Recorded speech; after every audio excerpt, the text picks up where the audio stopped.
Ladies and gentlemen, please rise and welcome BJ the Chicago Kid to sing our national anthem.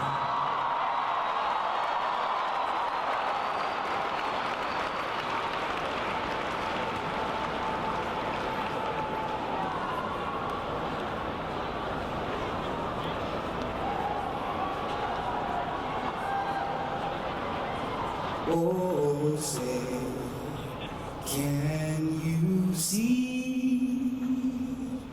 by the dawn's early light what so proudly we hailed as the twilight's last gleaming, whose broad stripes and bright stars through the pale rollers fight, o'er the ramparts we watched were so gallantly streaming, and the rockets reckless,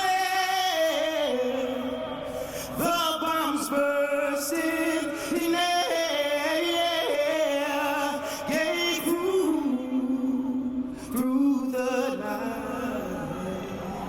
That our flag was still there. Oh, say does that star-spangled banner get wave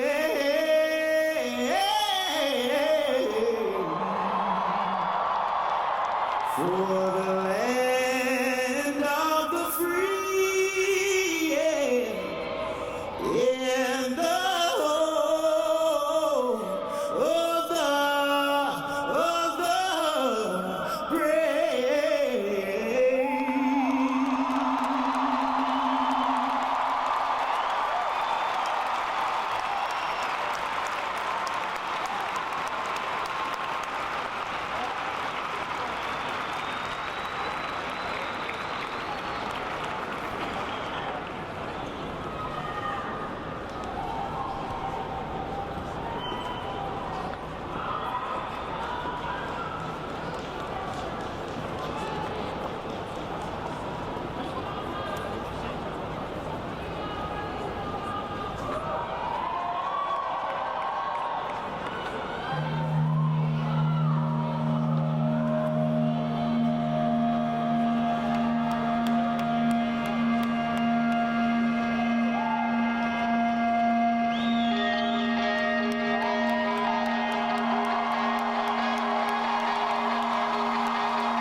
Welcome, the 44th President of the United States.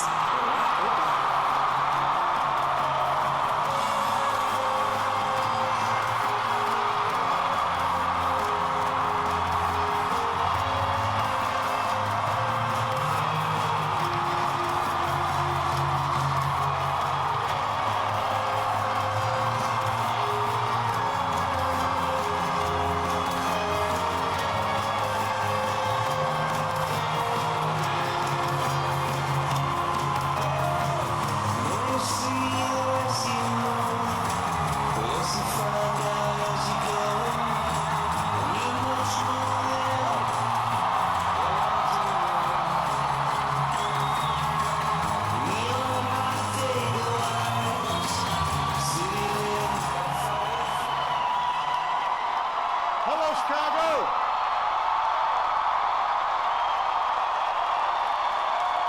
It's good to be home. Thank you. Thank you, everybody. Thank you. Thank you. Thank you.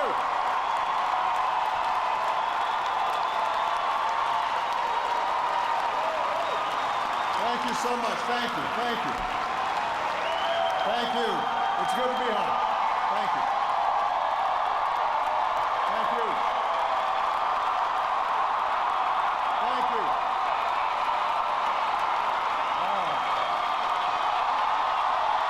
Thank you. Thanks. All right, everybody sit down. We're on live TV here. I gotta move. Come on.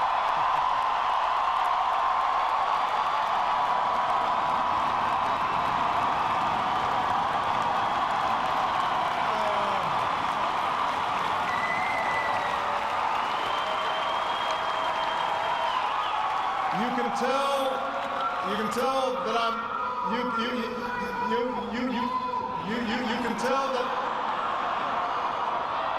you can tell that I'm lame duck because nobody's following instructions. Everybody have a seat.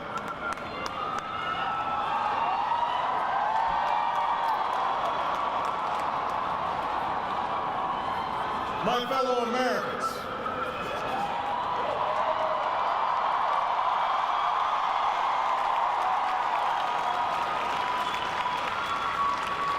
Michelle and I have been so touched by all the well wishes that we've received over the past few weeks. But tonight it's my turn to say thanks. Whether we have seen eye to eye or rarely agreed at all, my conversations with you, the American people, in living rooms and in schools, at farms, on factory floors, at diners, and on distant military outposts.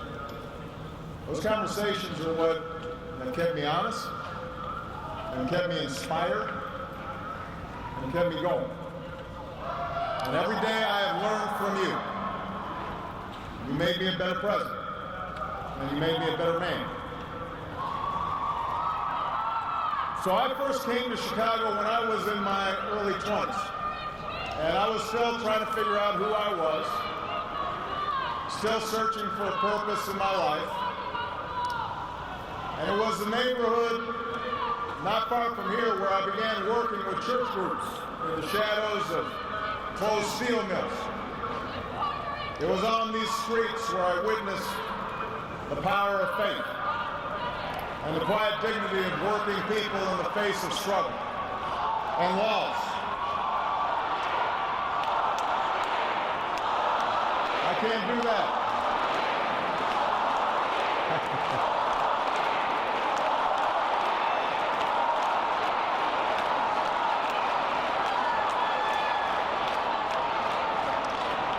Now this is where I learned that change only happens when ordinary people get involved and they get engaged and they come together to demand it. After 8 years as your president, I still believe that. And it's not just my belief.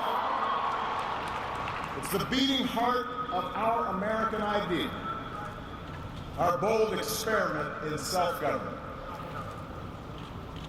It's the conviction that we are all created equal, endowed by our Creator with certain unalienable rights, among them life, liberty, and the pursuit of happiness. It's the insistence that these rights, while self-evident, have never been self-executed.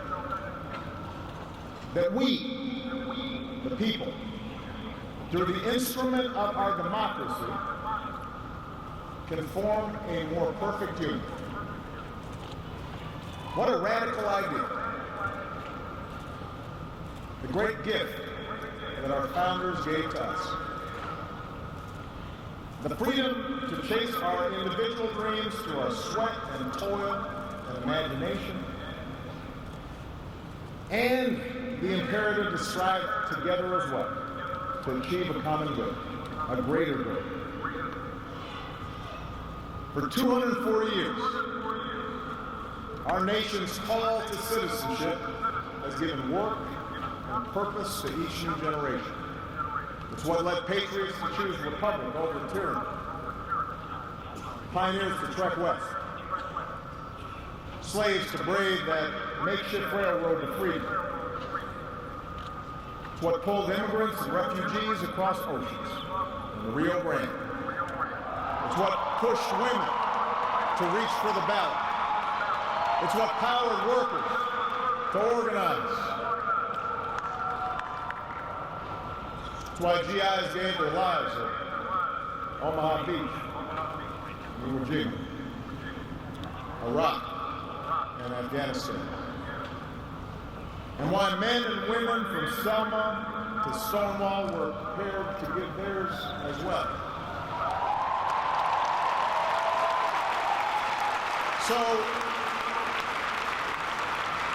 So that's what we mean when we say America's exceptional. Not that our nation's been flawless from the start, but that we have shown the capacity to change and make life better for those who follow. Yes, our progress has been uneven. The work of democracy has always been hard. It's always been contentious. Sometimes it's been bloody. For every 2 steps forward, it often feels we take 1 step back. But the long sweep of America has been defined by forward motion, a constant widening of our founding creed to embrace all, and not just some.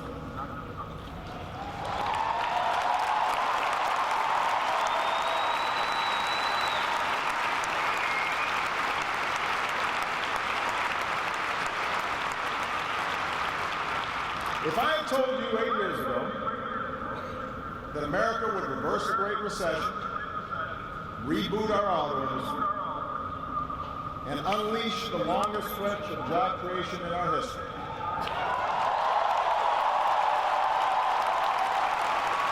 if I had told you that we would open up a new chapter with the Cuban people, shut down Iran's nuclear weapons program without firing a shot, take out the mastermind of 9/11.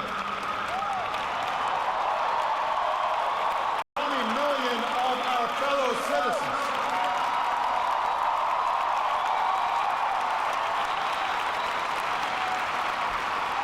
if I told you all that, you might have said our sights were set a little too high.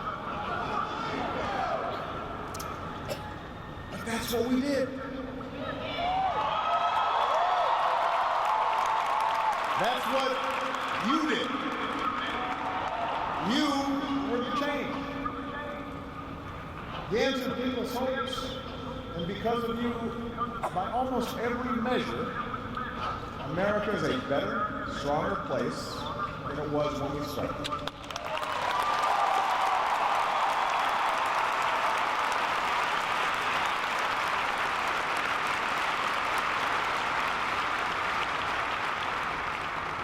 In 10 days, the world will witness a hallmark of our democracy. No. The peaceful transfer of power from one freely elected president to the next.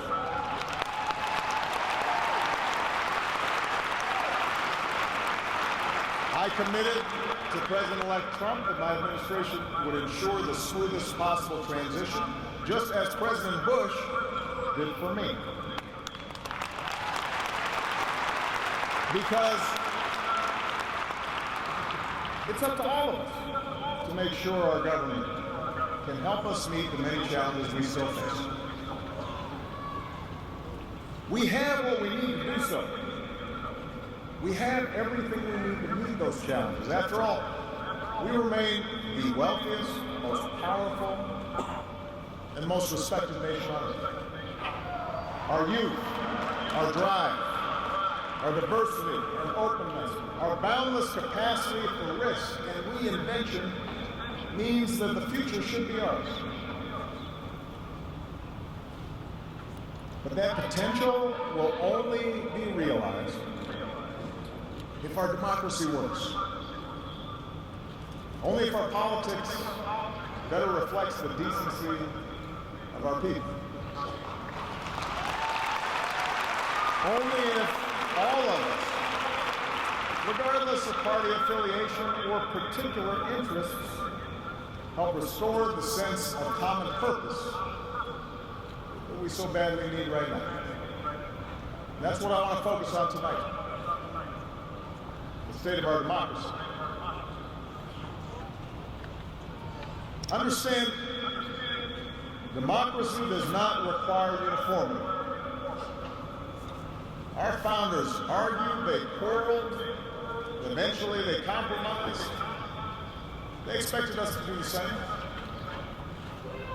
But they knew that democracy does require a basic sense of solidarity.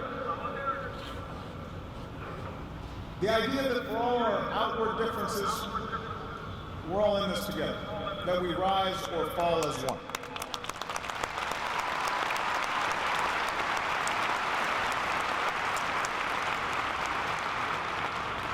There have been moments throughout our history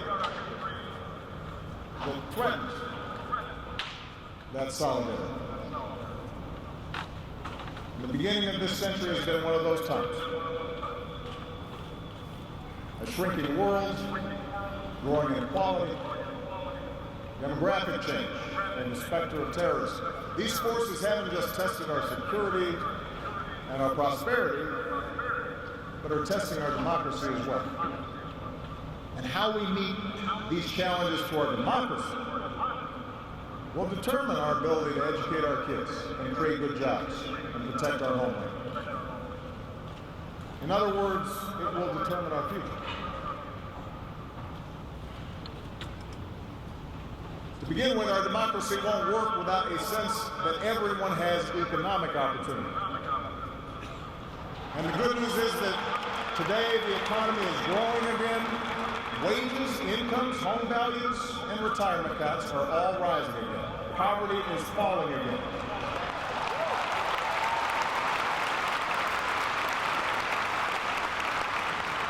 The wealthy are paying a fair share of taxes, even as the stock market shatters records. The unemployment rate is near a 10-year low.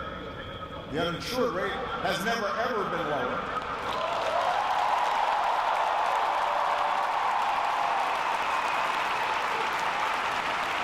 Healthcare costs are rising at the slowest rate in 50 years. And I've said, and I mean it, if anyone can put together a plan that is demonstrably better than the improvements we've made to our healthcare system that covers as many people at less cost, I will publicly support it.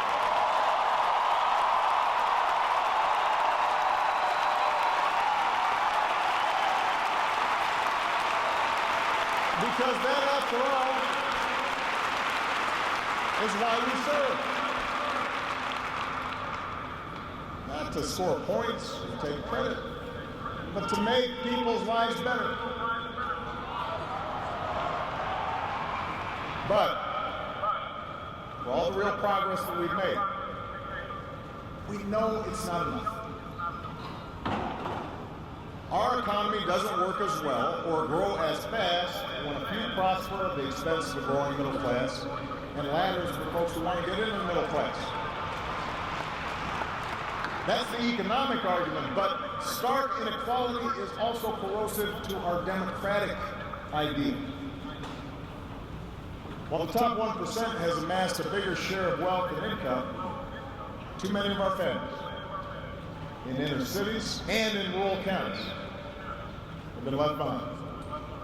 The laid-off factory worker, the waitress or healthcare worker who's barely getting by and struggling to pay the bills, convinced that the game is fixed against them, that their government only serves the interests of the powerful. That's a recipe for more cynicism and polarization in our politics. There are no quick fixes to this long-term trend.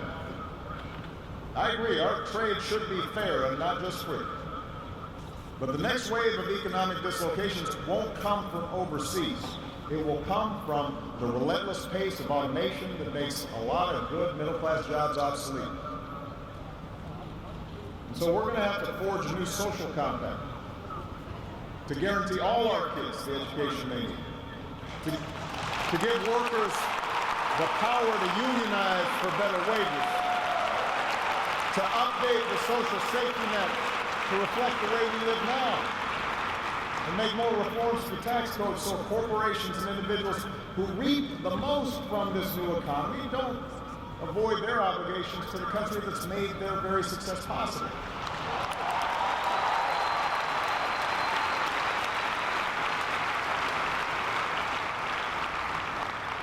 We can argue about how to best achieve these goals, but we can't be complacent about the goals themselves. For if we don't create opportunity for all people, the disaffection and division that has stalled our progress will only sharpen in years to come. There's a second threat to our democracy, and this one is as old as our nation itself. After my election, there was talk of a post-racial America. And such a vision, however well intended, was never realistic. Race remains a potent and often divisive force in our society. Now, I've lived long enough to know that race relations are better than they were 10 or 20 or 30 years ago, no matter what some folks say. You can see it not just in statistics, you see it in the attitudes of young Americans across the political spectrum. But we're not where we need to be. And all of us have more work to do. If every economic issue is framed as a struggle between a hardworking white middle class and an undeserving minority, then workers of all shades are going to be left fighting for scraps while the wealthy withdraw further into their private enclaves.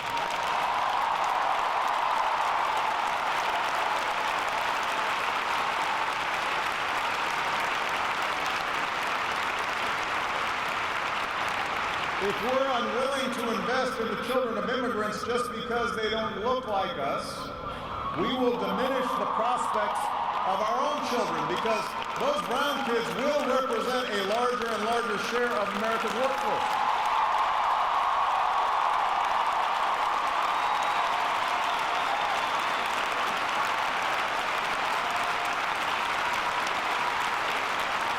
And we have shown that our economy doesn't have to be a zero-sum game. Last year, incomes rose for all races, all age groups, for men and for women. So if we're going to be serious about race going forward, we need to uphold laws against discrimination in hiring and in housing and in education and in the criminal justice system. That is what our Constitution and our highest ideals require.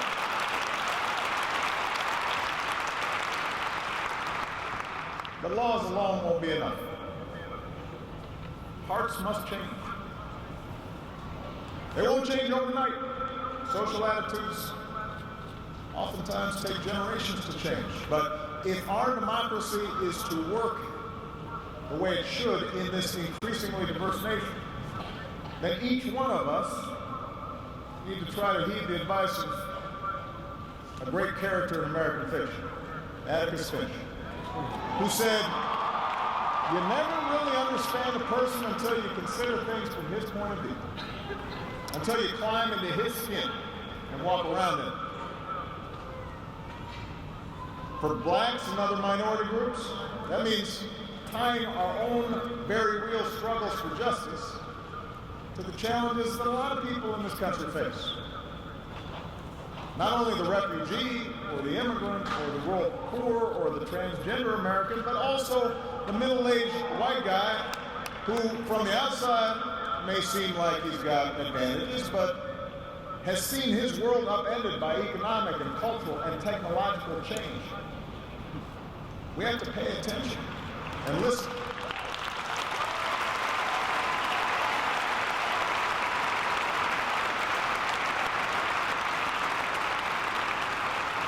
For white Americans, it means acknowledging that the effects of slavery and Jim Crow didn't suddenly vanish in the 60s.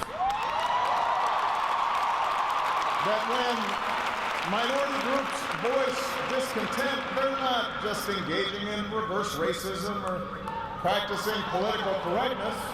When they wage peaceful protest, they're not demanding special treatment, but the equal treatment that our founders promised.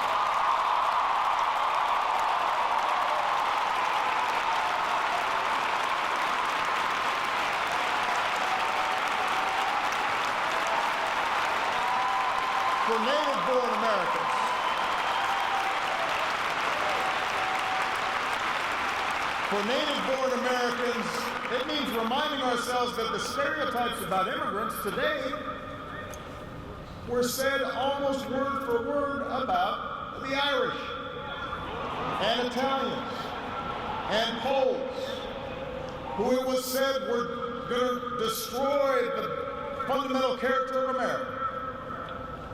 And as it turned out, America wasn't weakened by the presence of these newcomers.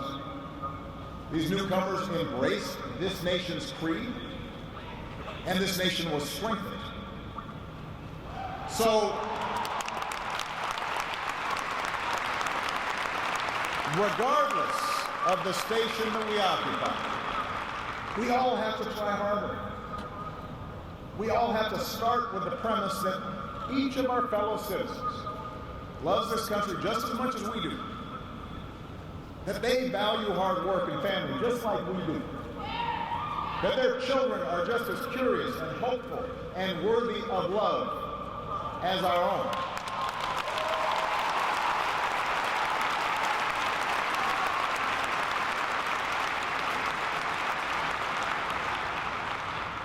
And that's not easy to do. For too many of us, it's become safer to retreat into our own bubbles, whether in our neighborhoods or on college campuses or places of worship, or especially our social media feeds. Surrounded by people who look like us and share the same political outlook and never challenge our assumptions. The rise of naked partisanship, increasing economic and regional stratification, the splintering of our media into a channel for every taste.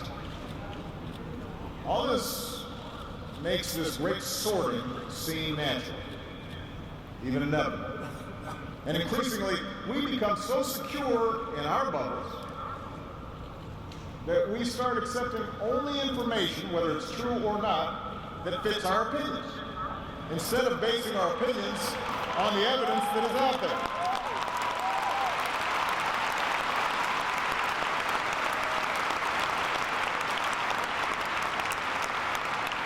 And this trend represents a third threat to our democracy.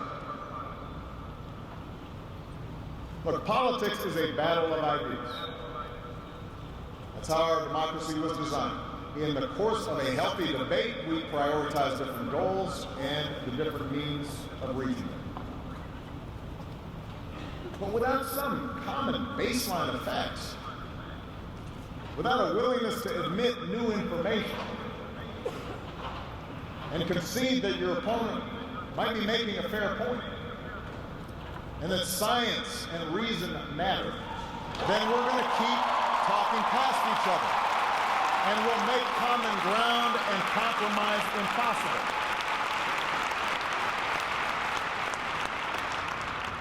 And isn't that part of what so often makes politics dispiriting? How can elected officials rage about deficits when we propose to spend money on preschool for kids, but not when we're cutting taxes for corporations? How do we excuse ethical lapses in our own party, but pounce when the other party does the same thing? It's not just dishonest, this selective sorting of effects. It's self-defeating. Because, as my mom used to tell me, reality has a way of catching up with you.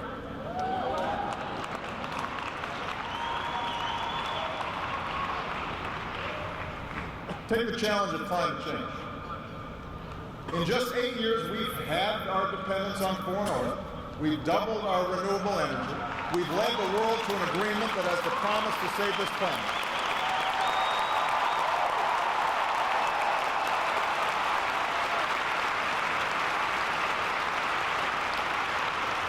But without bolder action, our children won't have time to debate the existence of climate change.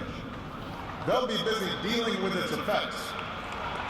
More environmental disasters, more economic disruptions, waves of climate refugees seeking sanctuary.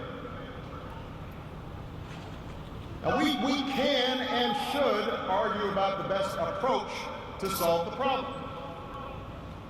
But to simply deny the problem not only betrays future generations, it betrays the essential spirit of this country, the essential spirit of innovation and practical problem solving that guided our founders.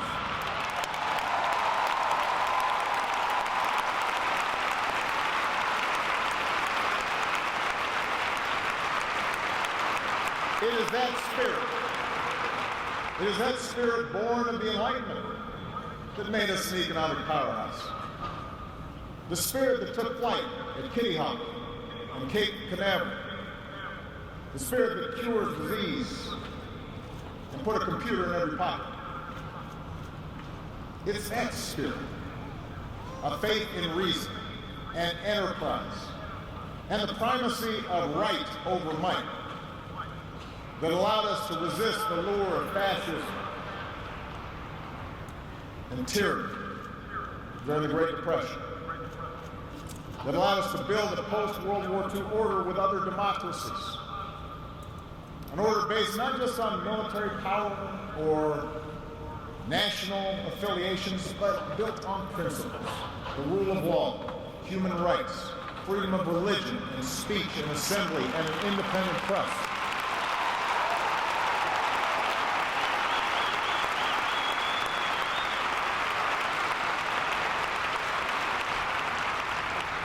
That order is now being challenged. First, by violent fanatics who claim to speak for Islam. More recently, by autocrats in foreign capitals who see free markets and open democracies and civil society itself as a threat to their power. The peril each poses to our democracy is more far-reaching than a car bomb or a missile. They represent the fear of change, the fear of people who look or speak or pray differently, a contempt for the rule of law that holds leaders accountable, an intolerance of dissent and free thought, the belief that the sword or the gun or the bomb or the propaganda machine is the ultimate arbiter of what's true and what's right.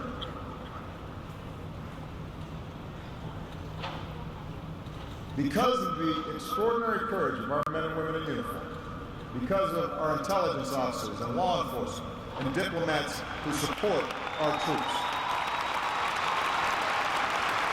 no foreign terrorist organization has successfully planned and executed an attack on our homeland these past 8 years. And although Boston and Orlando, San Bernardino, and Fort Hood remind us of how dangerous radicalization can be. Our law enforcement agencies are more effective and vigilant than ever. We have taken out tens of thousands of terrorists, including bin Laden.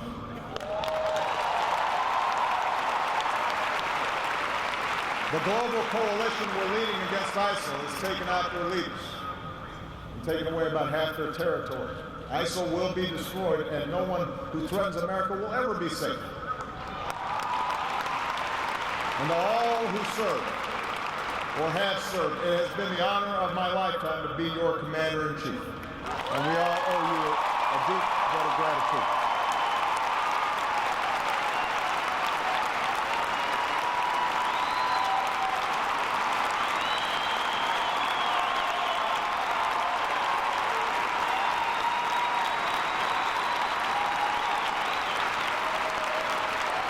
But protecting our way of life, that's not just the job of our military. Democracy can buckle when it gives in to fear.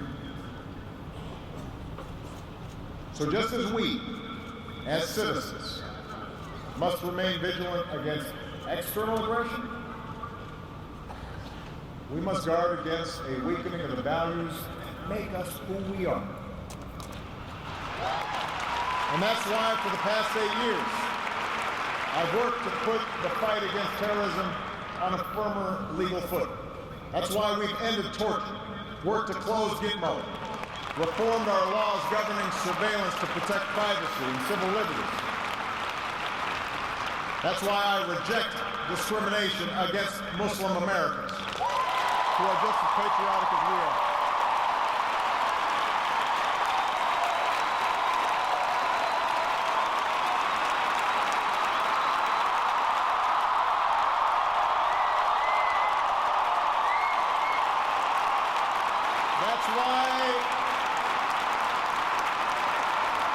That's why we cannot withdraw. That's why we cannot withdraw from big global fights to expand democracy and human rights and women's rights and LGBT rights.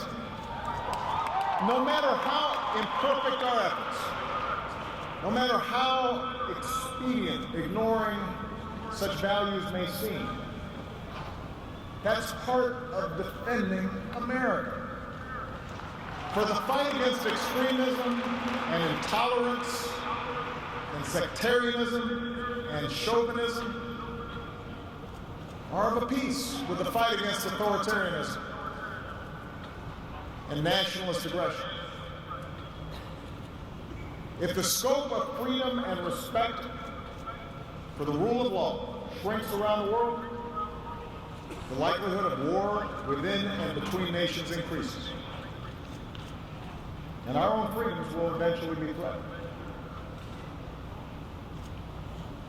So let's be vigilant, but not afraid. ISIL will try to kill innocent people. But they cannot defeat America unless we betray our Constitution and our principles in the fight.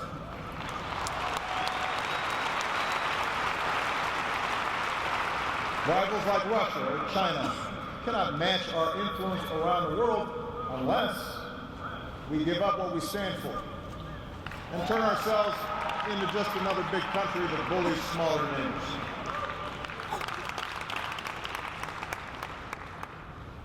Which brings me to my final point. Our democracy is threatened whenever we take it for granted. All of us,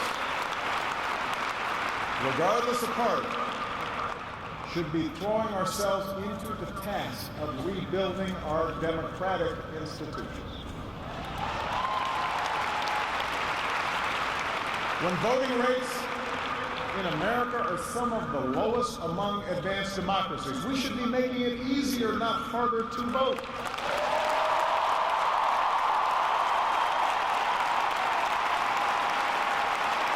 When trust in our institutions is low, we should reduce the corrosive influence of money in our politics and insist on the principles of transparency and ethics in public service. When Congress is dysfunctional, we should draw our congressional districts to encourage politicians to cater to common sense and not rigid extremes.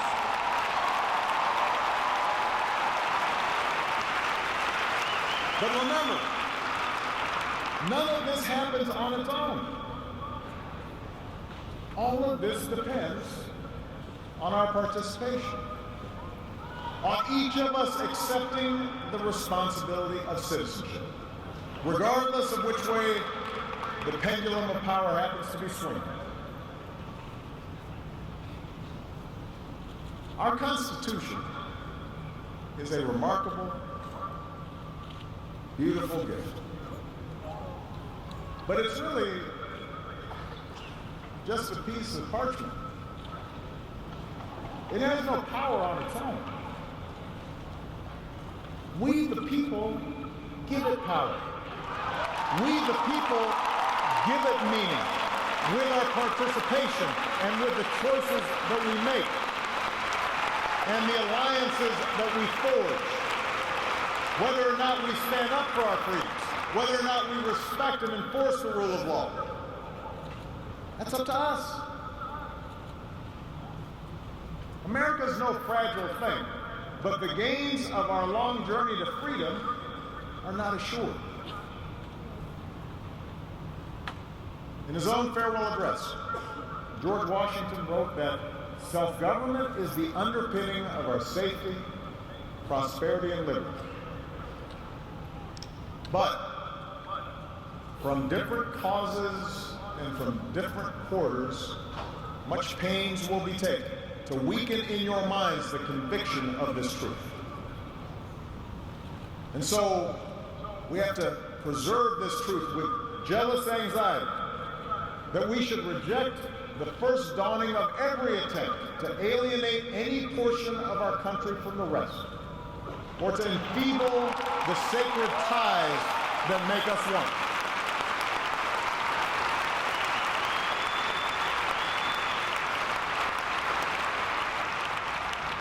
America, we weaken those ties when we allow our political dialogue to become so corrosive that people of good character aren't even willing to enter into public service. So coarse with rancor that Americans with whom we disagree are seen not just as misguided, but as malevolent. We weaken those ties when we define some of us as more American than others. When we write off the whole system as inevitably corrupt. And when we sit back and blame the leaders we elect without examining our own role in electing them.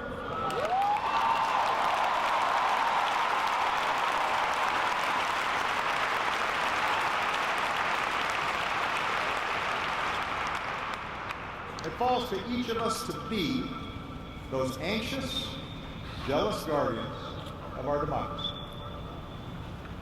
To embrace the joyous task we've been given, to continually try to improve this great nation of ours. Because for all our outward differences, we in fact all share the same proud title. The most important office in democracy. Citizen. Citizen.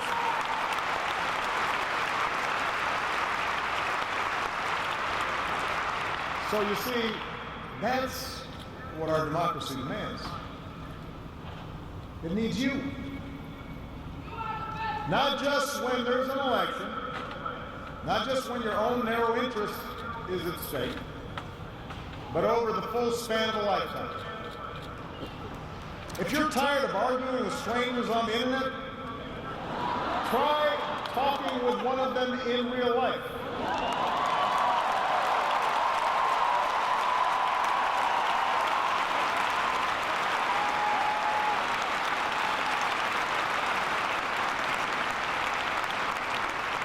If something needs fixing, then lace up your shoes and do some organizing. If you're disappointed by your elected officials, grab a clipboard, get some signatures, and run for office yourself.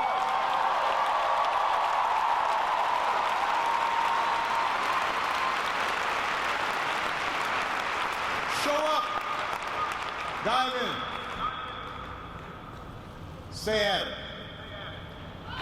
Sometimes you'll win. Sometimes you'll lose. Presuming a reservoir of goodness in other people, that can be a risk. There will be times when the process will disappoint you. But for those of us fortunate enough to have been part of this work and to see it up close, let me tell you, It can energize and inspire. And more often than not, your faith in America and in Americans will be confirmed. Mine sure has been. Over the course of these 8 years, I've seen the hopeful faces of young graduates and our newest military officers. I have mourned with grieving families, searching for answers, and found grace in Charleston Church. I've seen our scientists help a paralyzed man regain his sense of touch. I've seen wounded warriors who at points were given up for dead walk again. I've seen our doctors and volunteers rebuild after earthquakes and stop pandemics in their tracks. I've seen the youngest of children remind us through their actions and through their generosity of our obligations to care for refugees or work for peace. And above all, to look out for each other.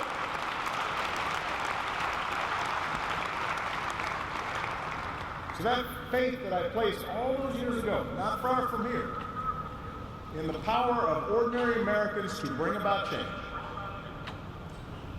that faith has been rewarded in ways I could not have possibly imagined. And I hope your faith has too. Some of you here tonight or watching at home, you were there with us in 2004, 2008, 2012.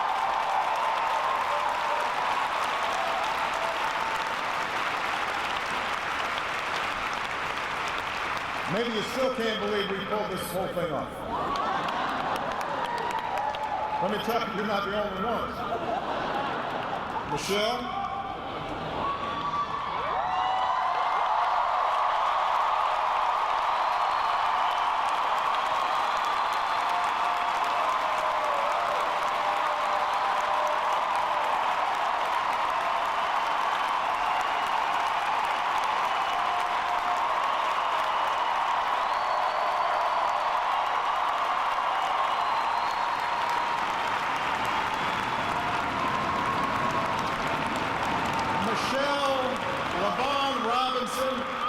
Girl of the South Side.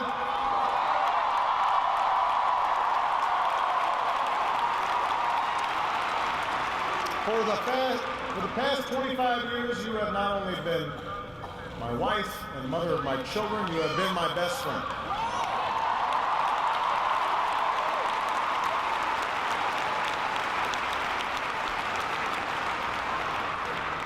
You took on a role you didn't ask for. And you made it your own, with grace and with grit and with style and good humor.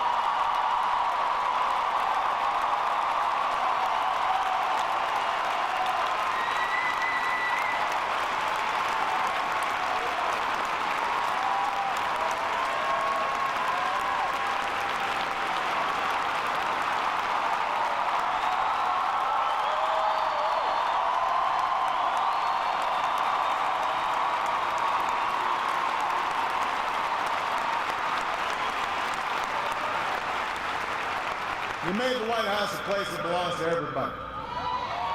And a new generation sets its sights higher because it has you as a role model. So you have made me proud, and you have made the country proud.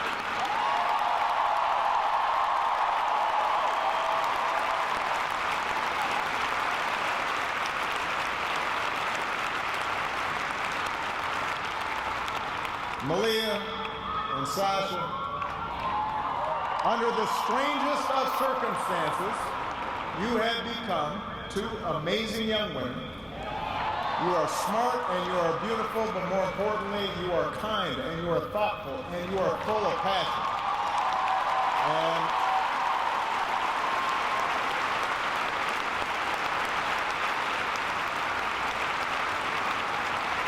you wore the burden of years in the spotlight so easily.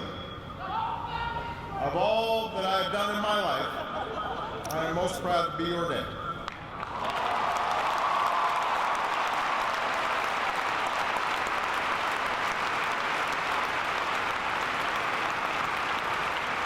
to Joe Biden,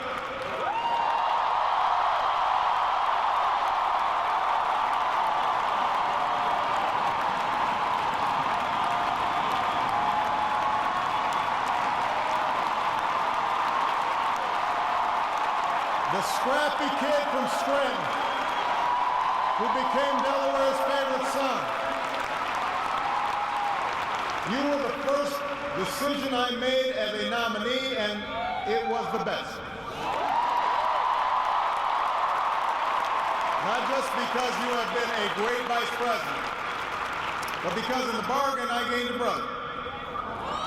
And we love you and Jill like family, and your friendship has been one of the great joys of our lives.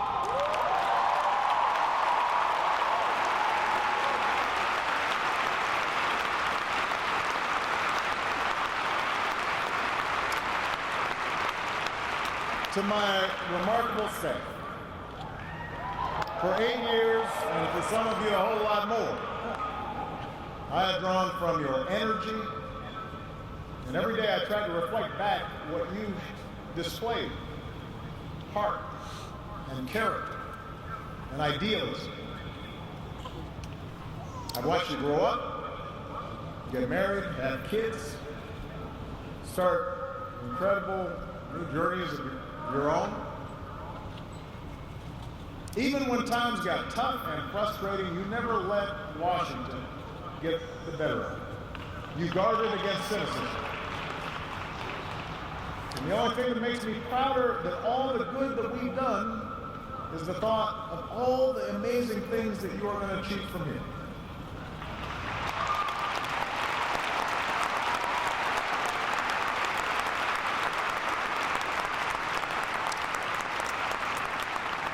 And to all of you out there, every organizer who moved to an unfamiliar town, every kind family who welcomed them in, every volunteer who knocked on doors, every young person who cast a ballot for the first time, every American who lived and breathed the hard work of change, you are the best supporters and organizers anybody could ever hope for, and I will be forever grateful. Because you did change the world. You did.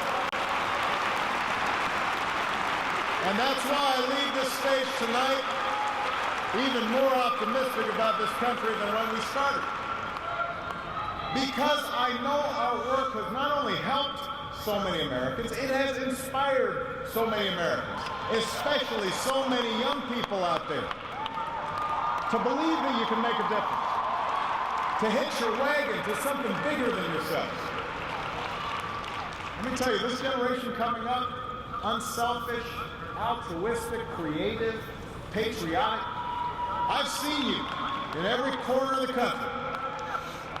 You believe in a fair and just and inclusive America. You know that constant change has been America's hallmark, that it's not something to fear, but something to embrace. You are willing to carry this hard work of democracy forward. You'll soon outnumber all of us, and I believe as a result, the future is in good hands.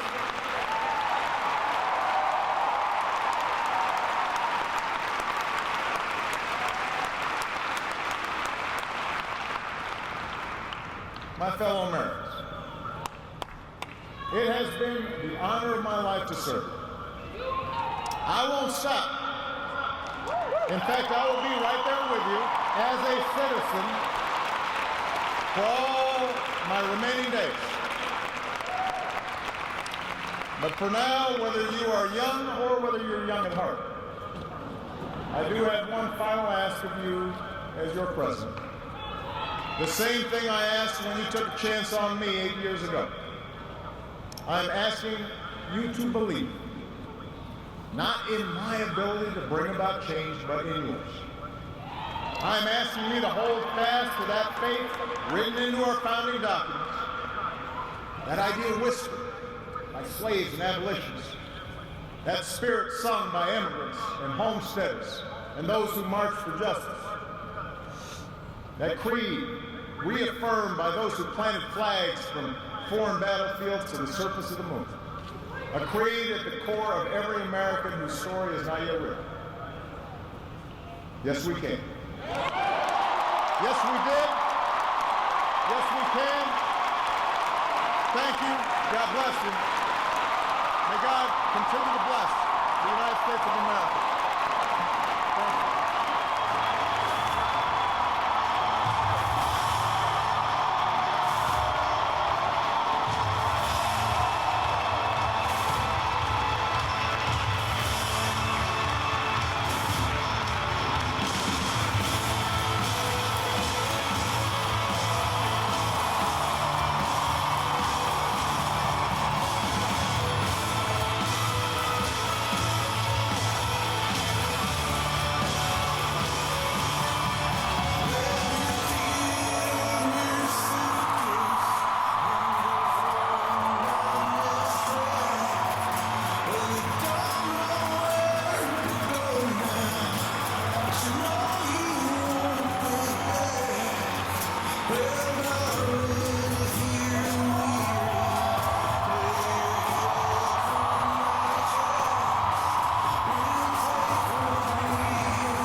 Sing, sing, sing.